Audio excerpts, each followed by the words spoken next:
Hello, it's Kuba here, and I'm gonna be doing a Liberty guide for you guys. And here's my setup.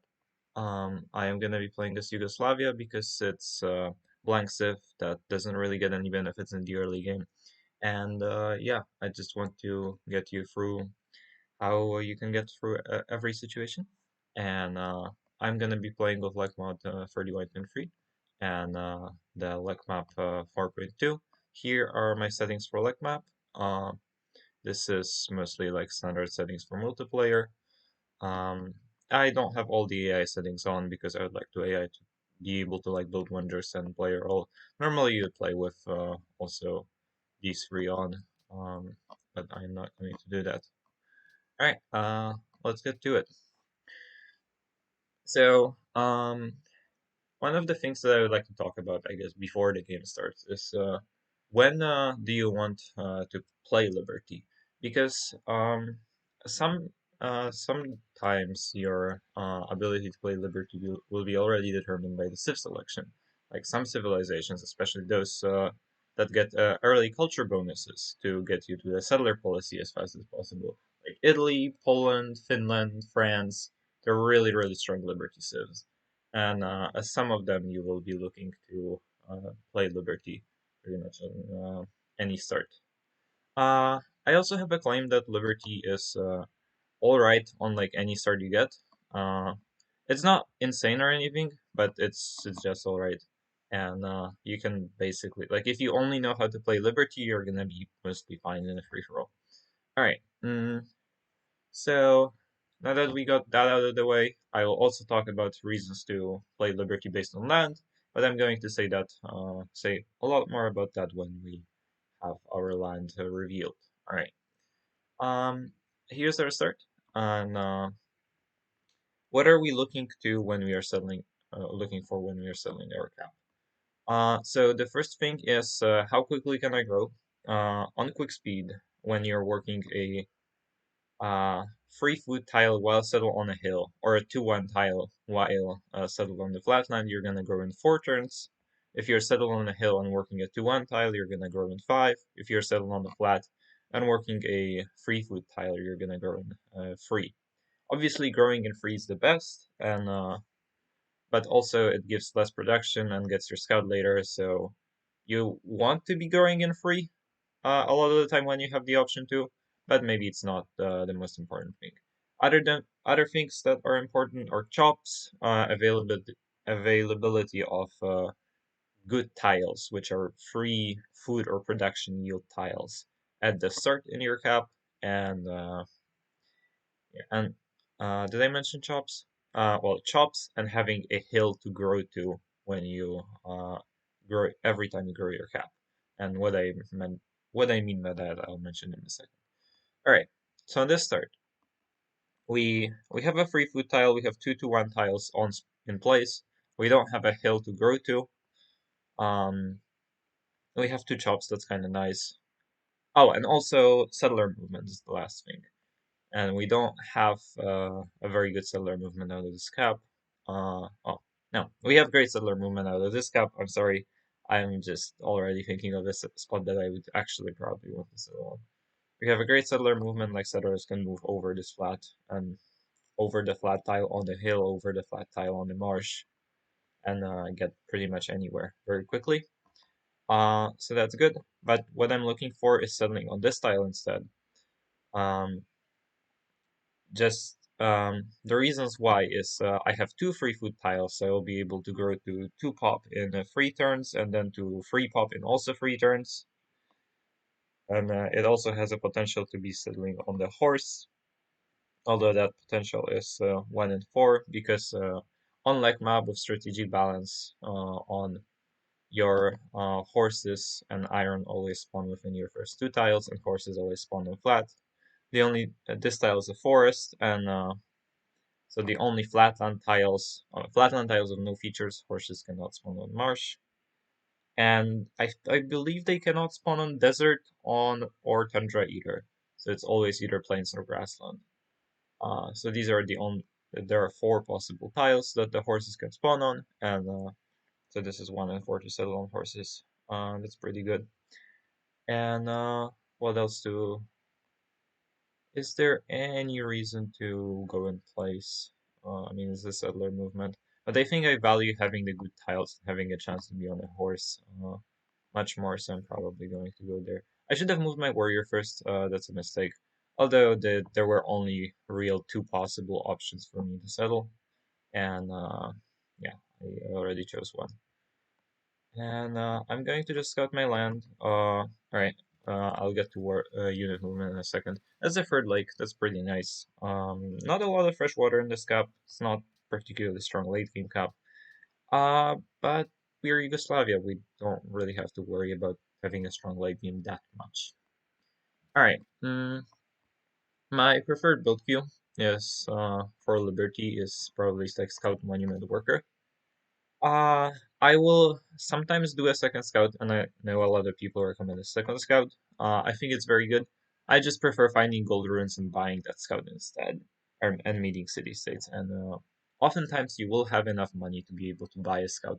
At some point, if you're doing this within the first, let's say, 8 turns of the game, I think it's pretty good. You sometimes want to buy a worker as well in the early game, but that's more of a tradition thing because you get a free monument. You don't like you get to build a second scout there. Like therefore, you get to build a second scout. You get to find more city states, more ruins, and also you need money less because your border expansion is a lot better in this tradition. Anyway, this is on Liberty. You can't really afford to buy a worker as Liberty all that.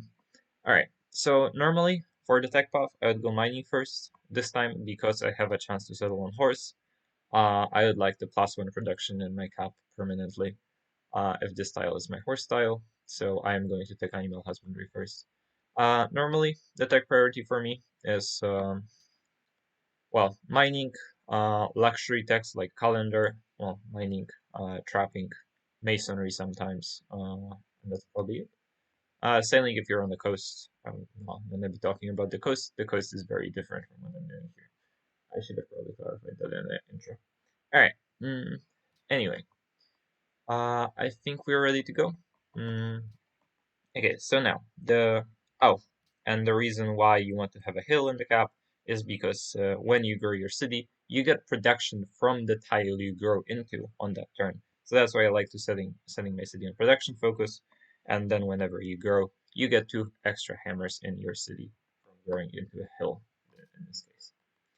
All right. So the way I scout with the warrior is you want to move through a flat tile onto a rough terrain tile so that you maximize your vision. I'm walking through this flat terrain just because I want to really see a lot more land. Um, Oh, and looking from the climate and from the map position, it looks like there's marsh over here. Looks like there's a bunch of more forest. I suspect the jungle is up there. I suspect we're in the south, and if jungle's up there, I don't really want the warrior to go too far north, although it might have to, just because I want to send it close by with a scout, uh, in order to get tribute. Maybe we'll get to see that play out. Alright, so I'm gonna keep on looping around with this warrior. You're really looking to find ruins. This is really unfortunate we didn't find any. Actually looks like we're in the north. Because this looks like tundra. Okay, I misread that. Apparently marsh can spawn anywhere. Alright, it's good to know. And yeah, this city state on the flatland because otherwise you would see it. It's a great city state too with the wheat. Well, this is a Liberty guide, so we're not gonna be killing that, at least not early on. Um, yeah, I would like to find ruins, but I don't think ruins in this area are contested. Actually, I do want to find a ruin. Oh god, this is a coastline. Okay, this is probably a situation where it considers skipping a second scout, just because there is a coastline nearby, therefore we don't need that much scouting information. Granted, our warrior has wandered into that coastline. Actually, I should have maybe been able to predict that because there's like a really little random outline of the coast over here. I could have been like that, so I guess I shouldn't be too hard on myself. Alright, we grew, we're working food tiles. We're still taking animal husbandry. Hopefully we get that. And Yeah, all right. That's a city state. That's pretty gold for meeting it. I will pledge it. Just because it's a 5 free influence in multiplayer, at least in single player, it maybe has some value. I don't really care. Or there's some reason not to settle it. And I'm just going to hope to get a gold rune, and I'm not gonna build that scout. I have discovered mining. That is perfect. We get to grow into the iron tile now. We also did not move away from the iron. And oh my goodness, spearman arena would be incredible because these are two flatland city states. All right. And that's a lot of hammers that we get. We are gonna get our monument up pretty quick at this rate. We could finish it in 2 turns. I don't think it's worth it. How quickly will we grow? This little micro things. Actually, maybe it is worth it. We're going to 7 and to 8 culture. Then instead of, well, we're gonna go to 7 to 8 and then to 10 and then to 13 and then to 16. That's from in 5 turns. We'll open Liberty. So that's gonna be opening Liberty turn 11. And anytime you open Liberty with like a standard civ that doesn't get any culture bonuses like this, uh, you count 15 turns from opening Liberty, and that's where your Liberty settler policy will happen. And that is like the most important policy in Liberty. It makes your settlers faster. In the cap, it gives you a free settler. It lets you. It just does so many incredible things for the speed of expanding your empire. Um. Well, anyway, going back to the calculation, if we don't work this tile, if we just spawn get this monument in free, we go to 7 to 8. No, that's the wrong one. Yeah, we would open Liberty turn 11 here with this. We would get 1 culture on turn 7. Then we would finish the monument. We would get 8 plus 3. It's turn 10. Ah, oh. Anyway, okay, I did the calculation in my head. I don't really know how to explain it particularly well because explaining calculations like that is always difficult and it's always a lot easier to do them in by yourself. So you can do them by yourself. Anyway, what I have is finishing this monument will get me the Liberty opener and the Liberty policy 1 turn sooner. And I think if I'm growing in 7, doing a monument in 2 and a worker in 5, and then building a settlers at 4 pop is probably pretty good. So that's what I would do. Yeah, so I'm going to finish this monument sooner. Alright, we got animal husbandry. Did we settle on our horses? It looks like a no. Right? And this tile is a free 1 tile. It does not have a horse on it. Our horse spawned over there. That's slightly unfortunate, but we'll manage. Alright, this is still a great capital. Alright, so what do we need for luxuries? We need mining, there is calendar here. Calendar here has also our pantheon, so we're not going to be building a shrine. More calendar here. Alright, I guess we have to tech calendar, so I will do that. Trapping is also a great tech to get early to improve your tiles that you'll be working while making settlers. But I'm not going to be attacking there because I have more important tiles to work. There are a bunch of lakes. I don't know that Lake Pantheon is a thing. Maybe it's probably not. It's probably gonna be too late. It's another flatland city state. What I do for a spearman rune right now? Okay. And the city state is expanding to the coffee. All right. So now that we have a bunch of land revealed, I guess this monument is my decision to go Liberty already. Which I forgot to mention. But usually, I mean, you could go Piety, you could go Honor with building a monument like this. I don't think you ever built a monument in Tradition. But my reasoning here for going Liberty, or reasonings to go Liberty when you see your land, it's a lot of unique luxuries. So we have gems, silver, rubber, silk, tobacco, uh, s- ah, wait, silver, spices, gems, rubber, tobacco, silk, jade. That is 7 unique luxuries already. That is plenty to go Liberty with. When you're going Liberty, you're looking to settle between 7 and 9 cities. You can make it work on 5 or 6 too, but it's a lot more difficult. And 7 to 9 is much closer to an optimal number. Anything above that is probably too difficult to manage, and I would not recommend doing that, especially because you'll get in trouble in your neighbors settling that many luxuries. All right. No, this has already been going for 15 minutes. All right. So what I'll do is I'll probably get to the time when I want to be building my settler, which do I want to speed this up? I could speed up growing by 2 turns if I work this tile. Does it give me more hammers? Probably. I don't. Probably not actually.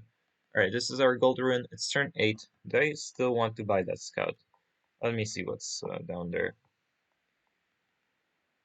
That's a city state. This is an incredible area. I definitely want to settle that. Like, well, I'll get to how to settle a little bit later too, just because this is some topic that I'd like to talk about more extensively. In a moment.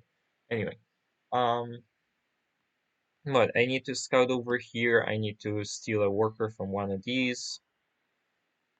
I have one barb camp. There might be a barb camp in the back of my land. I'd like to meet this city state. I would like to wrap this scout around.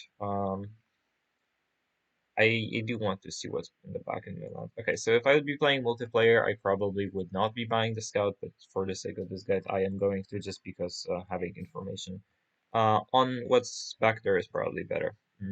So I will buy a scout. Um, yeah, but again, this is like a very close call. We met Kuala Lumpur, another, was that 30 gold? I think so. And I am not going to be clearing this camp because camps are easy to manage when you just like settle into them. Alright, there is a ruin. It does not look like we have a settlement spot back there.